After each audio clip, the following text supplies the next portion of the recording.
जय हिंद साथियों, मैं आपका दोस्त आपका साथी शिवम चौहान गुरुकुल क्लासेस पर आपका हार्दिक स्वागत करता हूं और आशा करता हूं आप सभी बहुत अच्छे होंगे और आपकी तैयारी बहुत अच्छी चल रही होगी। जैसा कि आप सभी को पता है, रेलवे स्पेशल बैच जिसमें हम साइंस कंप्लीट कर रहे हैं और साइंस में हम फिजिक्स, इसका आज नया चैप्टर हम स्टार्ट कर रहे हैं। इससे पहले हम अपने 2 चैप्टर क्लियर कर चुके हैं। मापन एवं मात्रक और मोशन चैप्टर है, हमने कंप्लीट कर लिया है।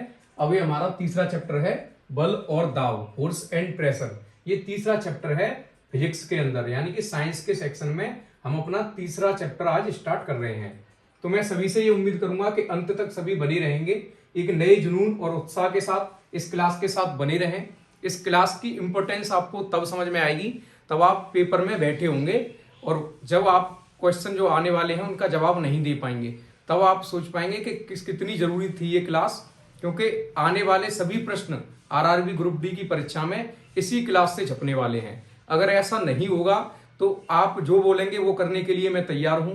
अपने डिस्क्रिप्शन में अपना एड्रेस जो है वो मेंशन कर दूंगा, वहां से आप मुझे कांटेक्ट कर सकते हैं, मिल सकते हैं। अगर एक भी क्वेश्चन बाहर जाता है इन क्लासों से तो आप मिल लेना और जो कहो वो मैं आपके लिए कर दूंगा।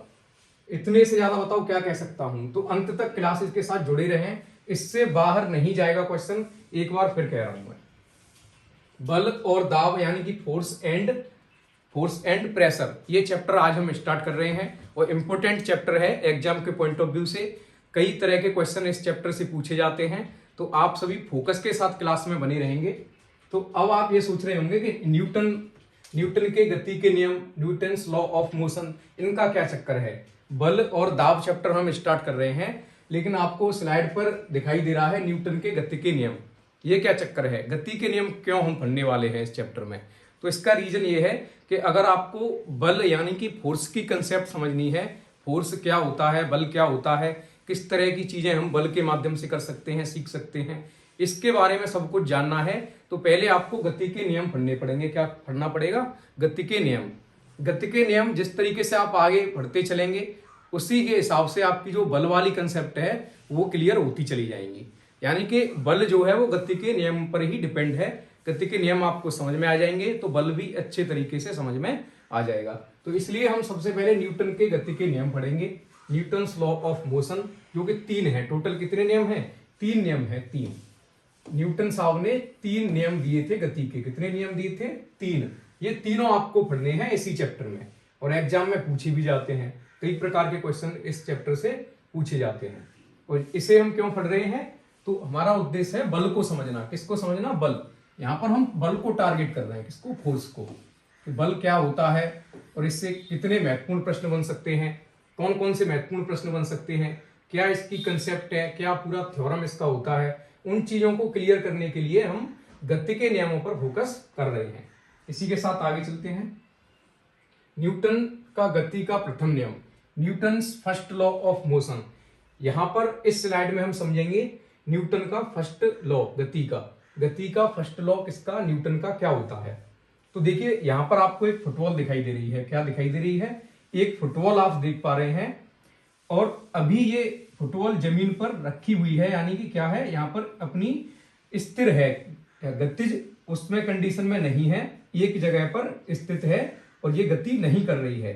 क्या है? एक जगह पर स्थित है, ये स्थिर है, चल नहीं रही है कहीं पर। ये फुटबॉल कहां? जमीन पर रखी हुई है। अब अगर आप इसे किसी दूसरे स्थान पर ले जाना चाहते हैं या इसको किक करके आप जो गोल करना चाहते हैं तो उसके लिए आपको क्या करना पड़ेगा? क्या करना पड़ेगा? इस पर बल लगाना पड़ेगा। अपने पैर से इसमें किक मारनी पड़ेगी और क्या करना पड़ेगा? बल लगाना पड़ेगा आपको, तब ये इस स्थान से हटेगी। यानी कि ये बॉल यहां पर रखी है, फुटबॉल यहां पर रखी है, तो इसे यहां से हटाने के लिए आपको क्या करना पड़ेगा? इस पर बल लगाना पड़ेगा। अब बल आप किसी भी तरह से लगा सकते हैं, पैरों के माध्यम से, हाथों के माध्यम से, वो चीज मैटर नहीं करती है। लेकिन अगर इसकी स्थिति में आपको परिवर्तन करना है, इस फुटबॉल की स्थिति में आपको परिवर्तन करना है, तो उसके लिए आपको बल लगाना पड़ेगा। क्या करना पड़ेगा? बल लगाना पड़ेगा। तो आपने यहां क्या देखा? आपने इस चित्र में यह देखा कि एक फुटबॉल अपनी विराम अवस्था में है। कौन सी अवस्था में है? एक फुटबॉल अपनी विराम अवस्था में है। विराम अवस्था से क्या अभिप्राय है? तो विराम अवस्था का मतलब है कि हम मूवमेंट नहीं कर रहे हैं, गति नहीं कर रहे हैं, एक ही स्थान पर स्थिर हैं। इसको बोलते हैं विराम अवस्था। तो एक फुटबॉल अपनी विराम अवस्था में है। अगर हमें इसकी विराम अवस्था भंग करनी है, यानी कि इसे यहाँ से हटाना है, किसी दूसरे स्थान पर ले जाना है, या ढकेल देना है, या गतिज की अवस्था में करना है, गति अवस्था में करना है, तो फिर हमें इस पर बल लगाना पड़ेगा। ये चीज आपको इस चित्र के माध्यम से अच्छी तरह से समझ में आई होगी। और प्रैक्टिकली भी आपने ये चीजें अपने जीवन में कभी ना कभी एक्सपीरियंस की होंगी कि किसी चीज की स्थिति बदलने के लिए आपको बल का प्रयोग करना पड़ता है।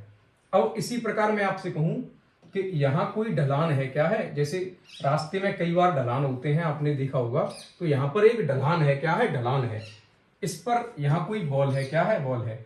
अगर इस बॉल को हम यहाँ से ढकेल देते हैं, यानी कि ये लुढ़कती हुई इस ढलान पर आएगी, लुढ़कती हुई इस ढलान पर आ रही है, तो ये कौन सी अवस्था में है, गति अवस्था में है। कौन सी अवस्था में है, गति अवस्था में, यानी कि ये गति कर रही है। जब बॉल इससे लुढ़कती हुई आ रही है ढलान पर, तो क्या कर रही है, गति कर रही है भैया, क्या कर रही है, गति कर रही है। अब ये गति कर रही है, अगर आपको इसकी गति भंग करनी है, आपको ये बॉल पकड़नी है, तो क्या करना पड़ेगा, आपको फिर से एक बार बल का प्रयोग करना पड़ेगा। आपको इस पर बल लगाना पड़ेगा, इस बल की गति को भंग करने के लिए, इस बॉल की गति को रोकने के लिए आपको एक बल का प्रयोग करना पड़ेगा। वो बल आप किसी भी तरह से लगा सकते हैं, अपना यहाँ पर पैर लगा सकते हैं, कुछ भी कर सकते हैं इसकी गति को भंग करने के लिए। अब इससे आपने क्या समझा, तो इससे आपने ये समझा कि यदि कोई बॉल अपनी गत्यवस्था में हो, बॉल ही नहीं कोई वस्तु हो सकती है, कोई पिंड हो सकता है, अगर अपनी गत्यवस्था में है, तो उसकी गतिज अवस्था को रोकने के लिए, उसकी गति अवस्था को नष्ट करने के लिए आपको एक बल का प्रयोग करना पड़ेगा, एक बल का उपयोग करना पड़ेगा उसकी गति को रोकने के लिए। अब इस स्लाइड से आपके समझ में दो चीजें आई होंगी कि अगर कोई वस्तु या पिंड अपनी विराम अवस्था में होता है, तो उसकी विराम अवस्था को भंग करने के लिए, यानी कि उसे गतिज अवस्था में लाने के लिए आपको बल का प्रयोग करना पड़ता है। और इस एग्जाम्पल से आपको ये समझ में आया होगा कि अगर कोई पिंड या वस्तु अपनी गतिज अवस्था में है, तो उसकी गतिज अवस्था को भंग करने के लिए आपको बल का प्रयोग करना पड़ेगा। ये दो चीज आपको समझ में आई होगी। और यही क्या है, यही न्यूटन साहब का फर्स्ट लॉ है गति का।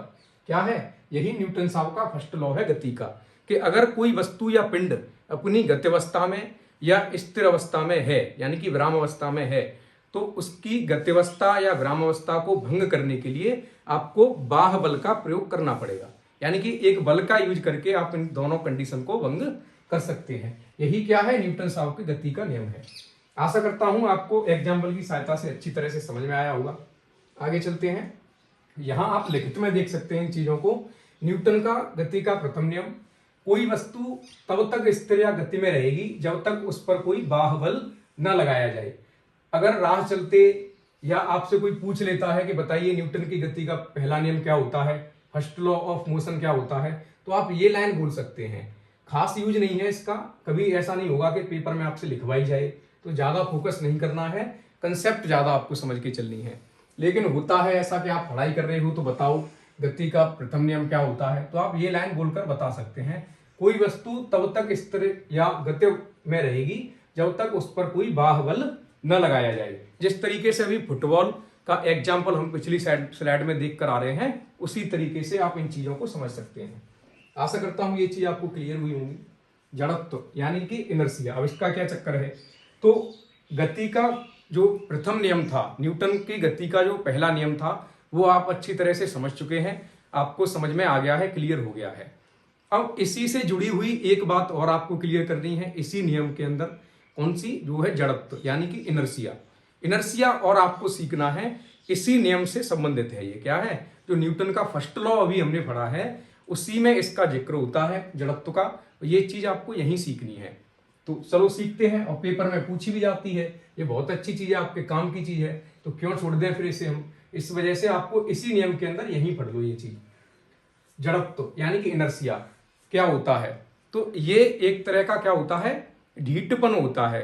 जड़त्व क्या होता है, अगर मैं रूरल लैंग्वेज में इसको प्रोनाउंस करूं तो ये ढीठपन होता है। क्या ढीठपन होता है, किस तरीके का ढीठपन होता है, जैसे मान के चलिए सुबह सुबह आपको बहुत तेज नींद आ रही है। सुबह सुबह ऐसा होता है कि 4 बजे से 7-8 बजे तक का जो टाइम होता है, उस समय बहुत ही गहरी नींद आती है और मीठी नींद आती है, और उस समय आप लगातार सोए जा रहे हैं। तो आपके पापा जी हैं, उनको कोई काम है, जैसे मान के चलिए आपको खेत में पानी लगाने जाना है, अगर वो आपसे उस टाइम पर बोलें कि चल जल्दी उठ जा, खेत पर काम करने जाना है, तो आपको कैसा फील होगा? आप मीठी नींद में हो और आपसे कहा जाता है कि चलो जल्दी उठो और खेत पर पानी लगाने जाना है, तो आपके मन में आलस आएगा और ढीठपन आ जाएगा कि आप उस चीज का विरोध करोगे। जैसे ही पापा जी बोलेंगे कि चलो उठो खेत पर जाना है, तो आप उस चीज का विरोध करेंगे, नहीं मुझे सोना है। अपने मन में क्या सोचेंगे कि नहीं मैं नहीं उठूंगा, मैं अपनी नींद भंग नहीं करूंगा, यहीं सोऊंगा मैं। ये अलग बात है कि आप उनको मना नहीं कर सकते हैं, लेकिन कहीं ना कहीं विरोधाभास की स्थिति बनेगी, आप इस चीज का विरोध करेंगे। और जब तक विरोध करेंगे, जब तक उड़ती हुई चप्पल आपके कान पर या कहीं किसी भी स्थान पर नहीं पड़ जाएगी, तब तक आप विरोध करते रहेंगे इस चीज का कि मैं नहीं उठूंगा। तो ये जो ढीठपन है, यही जड़त्व होता है। क्या होता है? यही जड़त्व होता है। यही क्या होता है? जड़त्व होता है। तो इसका क्या मतलब है? इसे ऐसे समझते हैं जैसे कि ये कोई सरफेस है और इस पर कोई बहुत बड़ा पत्थर यहाँ पर रखा हुआ है, या कोई हम पिंड मान लेते हैं, भारी भरकम पिंड जो इस सरफेस पर रखा हुआ है। अगर इसकी स्थिति में आपको परिवर्तन करना है, क्या करना है? इसकी स्थिति में आपको परिवर्तन करना है, तो क्या ये नॉर्मल बात है? क्या ये करना एक हलवा के समान है, हलवा बनाने के समान है? तो नहीं है। आपको इसके लिए बहुत बल का प्रयोग करना पड़ेगा। आपकी जो सारी हेकड़ी निकल जाएगी इसको थोड़ा सा हिलाने में भी। ऐसा क्यों हो रहा है? वो इसके ढीठपन के हिसाब से, किसके कारण हो रहा है? इसके ढीठपन के कारण हो रहा है। ये नहीं चाहता कि मैं यहां से उठूं, ये नहीं चाहता कि मैं थोड़ा भी यहां से खिसक जाऊं। अगर आपको इसे खिसकाना है तो आपकी सारी हेकड़ी निकल जाएगी, जितनी भी आपने जिम में वर्जिश की है वो सब पता चल जाएगा, लेकिन ये यहां से हिलेगा नहीं। तो इसे हिलाने के लिए आपको क्या करना पड़ेगा? बल लगाना पड़ेगा, बल का प्रयोग करना पड़ेगा। और उस बल का प्रयोग आप क्यों कर रहे हैं? क्योंकि ये यहां से हटना नहीं चाहता है, ये कह रहा है मैं यहीं रहूंगा। और यहां से ये हटाना है तो आपको क्या करना पड़ेगा? बल का प्रयोग करना पड़ेगा। तो जड़त्व की क्या बात आई इसमें? तो जड़त्व किसी वस्तु का वह गुण होता है जिसकी जो उस वस्तु के स्थिति परिवर्तन का विरोध करता है। जैसे कि आप अपने स्थिति परिवर्तन का विरोध कर रहे थे, मैं खेत पर नहीं जाऊंगा, मैं तो सोऊंगा ही। तो आप जो विरोध कर रहे हैं वो क्या है? वही जड़त्व है, वही इनर्सिया है। यानी कि इनर्सिया किसी वस्तु या पिंड का वह गुण होता है जो उस पिंड की स्थिति परिवर्तन का विरोध करता है। जैसे ये पिंड है, इस पिंड को हम यहां से हटाना चाहते हैं, इसकी स्थिति में परिवर्तन करना चाहते हैं, तो हमें क्या करना पड़ेगा? बल लगाना पड़ेगा। बल क्यों लगा रहे हैं भाई? अपने आप ही क्यों नहीं हट जाता ये? इसका कारण ये है, क्या है? जड़त्व है। जड़त्व, जड़त्व का मतलब होता है कि कोई भी पिंड अपनी स्थिति परिवर्तन का विरोध करता है। अगर हम इसकी स्थिति में परिवर्तन करेंगे तो ये हमें नहीं करने देगा, और जो नहीं करने देने वाली बात है वही जड़त्व होती है, इनर्सिया होती है। अब लिखित में आप प्रमाण देख सकते हैं, किसी वस्तु या पिंड का वह गुण जो उसकी अवस्था में किसी भी परिवर्तन का विरोध करता है, क्या कहलाता है? जड़त्व कहलाता है, इनर्सिया कहलाता है। आशा करता हूं इनर्सिया आपको अच्छी तरह से समझ में आया होगा। अब इनर्सिया भी 3 तरह का होता है। कितनी तरह का होता है? 3 तरह का होता है। विराम का जड़त्व होता है, गति का जड़त्व होता है और दिशा का जड़त्व होता है। ये तीनों ही जड़त्व आपको एग्जाम में बढ़ चढ़कर पूछे जाते हैं। इनके एग्जाम्पल, उदाहरण से प्रश्न बनते हैं, वहां आप समझ नहीं पाते हैं चीजों को। तो इस वजह से यहां ध्यान दें, एक एक एग्जाम्पल पर नजर रखें, क्योंकि परीक्षाओं में एग्जाम्पल से ही प्रश्न बनते हैं। विराम का जड़त्व होता है, गति का जड़त्व होता है और दिशा का जड़त्व होता है। जड़त्व 3 तरह के होते हैं। चलिए आइए समझते हैं। तो ये है विराम का जड़त्व, इनर्सिया ऑफ रेस्ट। कौन सा? इनर्सिया ऑफ रेस्ट, यानी कि विराम का जड़त्व। ये क्या होता है? तो देखिए, जड़त्व तो आप समझ ही चुके हैं कि एक तरह का ढीठपन होता है। क्या होता है? ढीठपन होता है कि आप अपनी स्थिति परिवर्तन का विरोध कर रहे हैं। अब विराम का जड़त्व क्या होता है? तो वो इस तरीके से होता है। इसका एक बहुत अच्छा एग्जाम्पल है कि ये कोई पेड़ है। क्या है? पेड़ है, और इस पर ये फल लगा हुआ है। क्या लगा हुआ है? कोई फल लगा हुआ है किसी पेड़ पर। अगर इस पेड़ को हम हिला दें, क्या कर दें? इस पेड़ को तेजी से हिलाने लग जाए, हम इस पेड़ को हिलाएं, तेजी से हिलाएं, इसकी टहनियों को, इसकी जो डाल है उनको हम हिलाने लग जाएं, तो क्या होगा पता है? ये तो पेड़ तो अपनी गति अवस्था में आ जाएगा, मूवमेंट करने लग जाएगा, लेकिन जो आम है, इस पे जो फल लगे हुए हैं, जो लटके हुए हैं, इनको पता ही नहीं है कि हमें गति भी करनी है। अचानक से पेड़ हिलने लग जाएगा इस तरीके से, लेकिन जो फल इस पर लटके हुए हैं वो बेचारे मासूम हैं, उनको पता ही नहीं है कि हमें गति भी करनी है। जैसे ही पेड़ हलेगा ये अपने उसी स्थान पर रह जाएंगे, और ये उसकी टहनी है वो इस स्थान पर आ जाएगी। तो इसका जो वेट होगा उसकी वजह से फल क्या हो जाएंगे? टूट जाएंगे। यानी कि अगर आपसे परीक्षा में पूछा जाता है कि पेड़ से फलों का टूटना किस चीज का उदाहरण है? तो विराम के जड़त्व का उदाहरण है। किसका? या तो ऑप्शन में होगा जड़त्व का उदाहरण है, या फिर विराम का जड़त्व, डीपली ऑप्शन दिया होगा तो विराम का जड़त्व। विराम के जड़त्व का उदाहरण क्या है? पेड़ से फलों का टूटना। वो घटना कैसे होती है? तो अगर पेड़ को आप हिलाने लग जाओगे तो जो फल है बेचारे, उनको क्या पता है कि गति भी करनी है, तो ये टहनियां जो है गति करने लग जाएंगी, लेकिन ये क्या करेगा? ये अपनी गत्यावस्था में ही रहना चाहेगा। किसकी वजह से? जड़त्व की वजह से। किसकी वजह से? जड़त्व की वजह से। क्योंकि जड़त्व किसी भी पिंड की स्थिति परिवर्तन का विरोध करता है। ये विरोध करेगा, जो आम है ये विरोध करेगा कि मुझे नहीं हिलना है इधर उधर। अगर ये भी पेड़ के साथ इधर उधर हिल जाए तो कभी भी फल टूट नहीं सकते, लेकिन ये नहीं हिला, इस वजह से टूट जाएगा, क्योंकि पेड़ की जो टहनी है वो इधर उधर हिलेगी। तो और दूसरा एग्जाम्पल विराम का जड़त्व का ये है कि कभी भी आप यात्रा करते हैं किसी बस में या कार में, किसी बस में या कार में आप यात्रा कर रहे हैं और बस अभी खड़ी है, क्या क्या हुआ है कि आप अभी अपनी यात्रा जो है प्रारंभ करने वाले हैं। वो तो सभी यात्री बस में बैठे हैं, लेकिन अभी बस चलना प्रारंभ नहीं हुई है, अभी चल नहीं रही है। तो आप बैठे हैं, बात कर रहे हैं आराम से, कोई दिक्कत नहीं है, आपका ध्यान कहीं और है, दूसरी तरफ है। तो अब जब बस चलना प्रारंभ करेगी, बस यहाँ से पहली बार जब आगे बढ़ेगी तो क्या होगा? आपने एक्सपीरियंस किया होगा कि आप पीछे की तरह से इस तरीके से हो जाएंगे। जैसे ही बस आगे बढ़ेगी तो आप ऐसे पीछे की तरफ हो जाएंगे। ऐसा क्यों हुआ? ऐसा इसलिए हुआ, जो आपका शरीर है वो किसको फॉलो कर रहा है? जड़त्व यानी कि इनर्शिया को फॉलो कर रहा है। कौन सा इनर्शिया? विराम का इनर्शिया, यानी कि इनर्शिया ऑफ रेस्ट। विराम के जड़त्व को फॉलो कर रहा है। क्यों? क्योंकि जब आप बस खड़ी थी तो आप कौन सी अवस्था में थे? विराम अवस्था में थे। आप कौन सी में? विराम अवस्था में थे। लेकिन जैसे ही बस अचानक चलने लगी, अपनी गति अवस्था में आई, तो आपका जो नीचे का शरीर है वो बस से कनेक्ट है, तो वो तो गति अवस्था में आ जाएगा, लेकिन आपका ऊपर का शरीर किसको फॉलो करेगा? विराम का जड़त्व यानी कि इनर्शिया ऑफ रेस्ट को फॉलो करेगा। इस वजह से अपनी गति का विरोध करेगा और आप पीछे की तरफ झुक जाएंगे। तो ये क्या किसका उदाहरण है? विराम के जड़त्व का उदाहरण है। किसी भी बस में यात्रा करने से पहले बस की गति प्रारंभ होते ही यात्रियों का पीछे की तरफ झुक जाना किस चीज का उदाहरण होता है? विराम जड़त्व का उदाहरण होता है, यानी कि जड़त्व ऑफ इनर्शिया ऑफ रेस्ट का उदाहरण होता है। आशा करता हूं ये चीज आपको समझ में आई होगी। ये दोनों एग्जाम्पल हैं, आपको अच्छी तरह से सीखने पड़ेंगे। किसी वस्तु का अपनी विराम अवस्था में परिवर्तन करने में असमर्थ होना, क्या होना?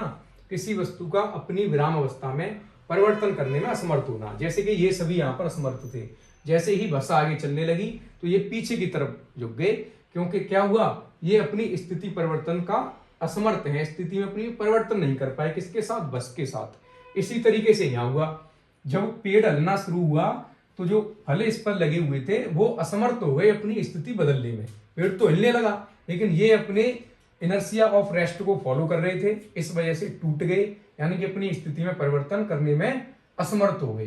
तो जब कोई वस्तु अपनी विराम की स्थिति में परिवर्तन करने में असमर्थ हो जाती है, जब कोई पिंड या वस्तु अपनी विराम की स्थिति में परिवर्तन करने में असमर्थ हो जाती है, तो वहां पर कौन सी चीज का लॉजिक होता है? कौन सी चीज का कारण होता है?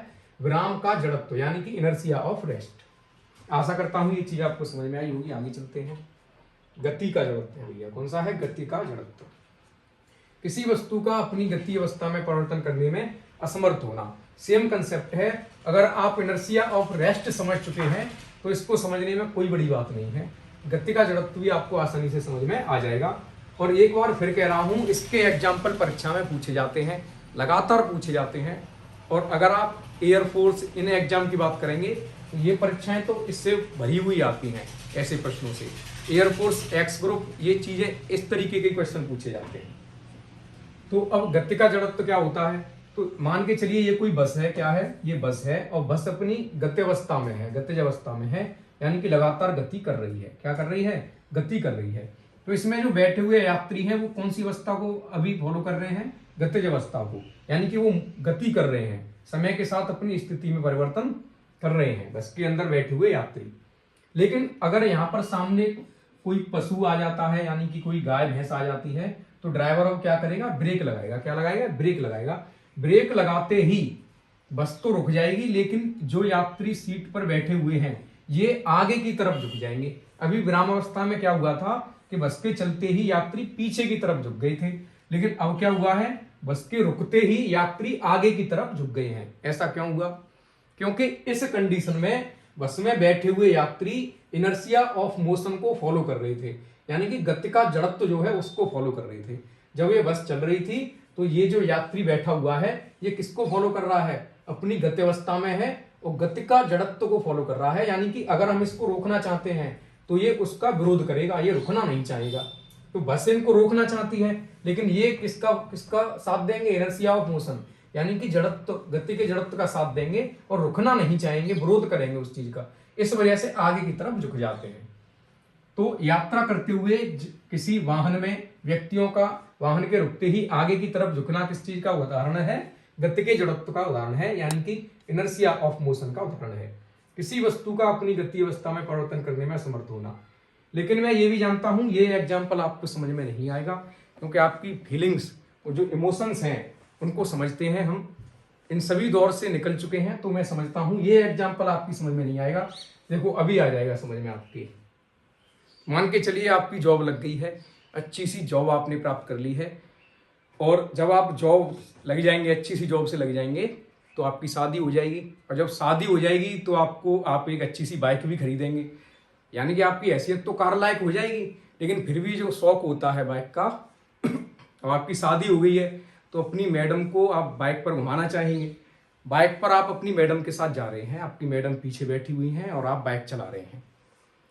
तो आप एक नियत स्पीड से चल रहे हैं, एक कांस्टेंट स्पीड से चल रहे हैं। अगर अचानक सामने से कोई आ जाता है और आप ब्रेक लगा देते हैं तो अब आप आसानी से समझ सकते हैं कि क्या होगा। अब ये चीज मुझे बताने की जरूरत नहीं है, ये घटना आपके दिमाग में कम से कम 10 साल पहले से भरी हुई है कि अब ब्रेक लगाने पर क्या होगा, आप अच्छी तरह से जानते हैं। तो वही क्या होता है? गति का जड़त्व होता है। जो आपकी मैडम है वो क्या होगा? वो आगे की तरफ झुक जाएंगी, यानी कि आपका सहारा उनको लेना पड़ेगा। तो यही क्या होता है? गति का जड़त्व, इनर्शिया ऑफ मोशन होता है। अब आपको किसी एग्जाम्पल की जरूरत नहीं है, चलिए आगे चलते हैं। दिशा का जड़त्व किसका? Inertia of direction. दिशा का जड़त्व, इनर्शिया ऑफ डायरेक्शन। अब इसको कैसे समझेंगे, ये क्या होता है? तो देखिए, अभी तक कोई वस्तु या पिंड अपनी विरामावस्था और अपनी गत्यवस्था के परिवर्तन में विरोध कर रही थी, यानी कि कोई वस्तु यदि गत्यवस्था में थी तो वो अपनी स्थिति परिवर्तन का विरोध कर रही थी, यानी कि विराम में आने का विरोध कर रही थी। उससे पहले हमने देखा कि यदि कोई वस्तु विराम अवस्था में है तो वो गत्यवस्था में आने के लिए विरोध कर रही है। इसी प्रकार यदि कोई वस्तु इस दिशा में चल रही है, इस दिशा में चल रही है, और आप इसकी दिशा को बदलना चाहते हैं, आप इसकी दिशा को बदलना चाहते हैं, जैसे आप ये चाहते हैं कि ये इस दिशा में जाने लग जाए, तो आपको इस पर क्या करना पड़ेगा? बल लगाना पड़ेगा। और वो बल किसके कारण लगाना पड़ेगा? दिशा का जड़त्व, यानी कि ये वस्तु जब आप इसकी दिशा बदलने का प्रयास करेंगे तो उस चीज का विरोध करेगी। ये क्या करेगी? उस चीज का विरोध करेगी। विरोध करेगी, ये कहेगी नहीं मैं इसी दिशा में जाऊंगी। इस वजह से आपको क्या करना पड़ेगा? बल लगाना पड़ेगा। तो जो इसका जो ढीठपन होगा कि मैं तो इसी दिशा में जाऊंगी, वही क्या होगा? दिशा का जड़त्व होगा, इनर्शिया ऑफ डायरेक्शन होगा। क्या भैया दिनचर्या हमारी डेली रूटीन में कोई ऐसी घटना होती है दिशा के जड़त्व से संबंधित? तो बिल्कुल होती है, आपने कभी नोटिस भी की होगी। देखो अभी समझ में आएगी। मान के चलिए आप किसी बारात में जा रहे हैं, किसमें? किसी बारात में जा रहे हैं और बस में बैठे हुए हैं। तो उस समय पर क्या होता है कि जैसे ये आपकी बस चल रही है इस दिशा में, इस दिशा में आपकी बस यहाँ पर चल रही है और इस बस में आप बैठे हुए हैं। लगातार बस इस सड़क पर गति कर रही है, इस बस में आप बैठे हुए हैं। अब अचानक से इस तरीके से टर्न आता है। क्या आता है? टर्न आता है। आपको इस रास्ते पर जाना है। तो बस यहाँ तक तो सही आ रही है, आपको कुछ अंदाजा नहीं है क्या होने वाला है आगे। जैसे ही बस यहाँ से टर्न लेगी, इधर की तरफ मुड़ेगी बस, जैसे ही बस इधर की साइड मुड़ जाएगी तो आप कौन सी साइड पर झुक जाएंगे? इस साइड पर आपको झुकना पड़ेगा। ये चीज आपने कभी नोटिस भी की होगी, बस ही नहीं कार में भी आपने ये चीज नोटिस की होगी कि जब इधर की साइड मुड़ेगी कार तो आपको अपोजिट डायरेक्शन में झुकना पड़ेगा, और जब कार इधर की साइड मुड़ेगी तो उधर की साइड आपको झुकना पड़ेगा। ऐसा क्यों होता है? ऐसा इसलिए होता है कि जो दिशा का जड़त्व है, इनर्शिया ऑफ डायरेक्शन है, वो ये चाहता है कि आप यदि स्टार्टिंग से इस दिशा में जा रहे हैं तो इसी दिशा में चलते रहें, इधर ना मुड़े आप। उस वजह से आपका जो शरीर है इस तरफ झुक जाता है। तो ये घटना किससे संबंधित है? दिशा का जड़त्व यानी कि इनर्शिया ऑफ डायरेक्शन से संबंधित है। मैं दावे के साथ कह सकता हूं ये चीजें सबने एक्सपीरियंस की होंगी, तो कोई खास बड़ी चीजें नहीं है। यही आपसे पेपर में पूछी जाती हैं बार बार, आप आसानी से इनका उत्तर दे सकते हैं। बस एक बार ध्यान से देखें चीजों को। अब हम अपने बल पर आते हैं। किस पर? बल पर आते हैं। अभी तक हमने गति के जो नियम थे उनमें से एक नियम पढ़ा है और अच्छी तरह से पढ़ा है कि अगर कोई वस्तु अपनी गत्यावस्था में है तो वो गत्यावस्था में रहेगी, और कोई वस्तु विरामावस्था में है तो विराम में रहेगी, जब तक हम उस पर कोई बाह्य बल नहीं लगाते हैं। ये चीज आप अच्छी तरह से सीख चुके हैं। अब बात आती है बल की यानी कि फोर्स की। तो क्या अब आप ये बता सकते हैं कि बल क्या होता है? जो चीजें मैंने अभी आपको एक गति का नियम बताया, क्या उसके आधार पर आप डिफाइन कर सकते हैं कि बल क्या होता है? तो जो जिज्ञासु छात्र होंगे वो बिल्कुल बता सकते हैं कि बल क्या होता है। जो नियम मैंने बताया उसके आधार पर आसानी से बता सकते हैं। आप ये भी तो कह सकते हैं कि बल वह भौतिक राशि होती है जो किसी वस्तु की विरामावस्था और गत्यावस्था में परिवर्तन कर सकती है, यानी कि करती है। भाई आपको किसी की गत्यावस्था में परिवर्तन करना है तो बल लगाना पड़ेगा कि नहीं? अगर आपको किसी की विरामावस्था में परिवर्तन करना है तो क्या बल लगाना पड़ेगा कि नहीं? जी हाँ, लगाना पड़ेगा। तो बल वह भौतिक राशि होती है जो किसी वस्तु या पिंड की गति या फिर विरामावस्था में परिवर्तन कर सकती है। तो आशा करता हूं बल आपको समझ में आया होगा। वह भौतिक राशि है जो किसी वस्तु की गति या विरामावस्था में परिवर्तन कर सकती है। ये जो परिभाषा है ये गति के प्रथम नियम पर आधारित है, यानी कि उसी के माध्यम से हमने ऐसा कह सकते हैं वहीं से चुरा ली है ये परिभाषा। गति का जो प्रथम नियम है उससे ही हमने बल की परिभाषा चुरा ली है। अब ये चीज चोरी की बात क्यों बता रहा हूं मैं आपको? इसलिए बता रहा हूं क्योंकि आपके एग्जाम के पॉइंट ऑफ व्यू से इंपॉर्टेंट है। बल की परिभाषा न्यूटन के प्रथम नियम से मिलती है। कई बार एग्जाम में पूछा गया है कि गति के कौन से नियम में बल की परिभाषा मिलती है, यानी कि बल की परिभाषा कहां से ली गई है, कहां से मिलती है, गति के किस नियम से मिलती है? तो आपको बताना पड़ेगा गति के प्रथम नियम से बल की परिभाषा मिलती है। तो ये प्रश्न आपसे परीक्षा में पूछा जाएगा। आशा करता हूं ये चीजें आपको क्लियर हो रही होंगी अच्छी तरह से। एक बार फ्लैशबैक में देखते हैं हमने क्या क्या पढ़ा। तो आज हमने न्यूटन के गति के नियम में से एक गति का नियम पढ़ा है जिसको आप अच्छी तरह से एग्जाम्पल की सहायता से समझ चुके हैं, और उसके माध्यम से हमने जड़त्व समझा। गति के प्रथम नियम से ही रिलेटेड चीजें, जड़त्व, इनर्शिया की तीनों जो कंडीशन होती हैं वो हमने समझी विद एग्जाम्पल। और उसके बाद गति का प्रथम नियम जो कि बल से संबंधित है, यानी कि जो बल की परिभाषा है वो कहां से ली गई है? तो गति के प्रथम नियम से ली गई है। ये चीज हमने जानी। तो आज की जो क्लास है हम यहीं तक रखेंगे। आशा करता हूं सभी चीजें आपको अच्छी तरह से समझ में आई होंगी। अगर ऐसा हुआ है तो क्लास को ज्यादा से ज्यादा अपने दोस्तों के साथ शेयर करें, चैनल को सब्सक्राइब करें। जय हिंद।